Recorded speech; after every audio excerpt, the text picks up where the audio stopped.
Press pause anytime to study the problem. Ethan made the ball on the ground travel a certain horizontal distance by kicking it at an angle. We need to know the ball's hang time and range as it lands on the same height. We start by separating the x and y components of the velocity vector using the equations we learned from the last video. Using y equals v0 sine theta, we arrive at 17.7 meters per second, which will be renamed as v0y.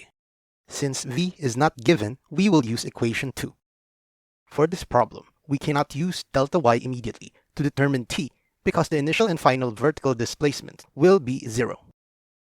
This is true for a projectile that starts from the ground and falls down to the same height. Use the peak height in place of delta y to solve the time it takes from the ground to the peak height.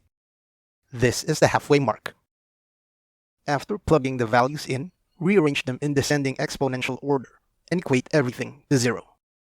Notice that it now resembles a quadratic equation.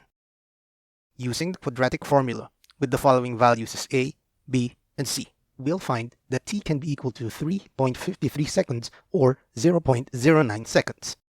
Take the positive root, which is 3.53 seconds, and multiply it by 2. Symmetry of motion tells us that the time going up is equal to the time going down. This gives us a total hang time of approximately 7 seconds.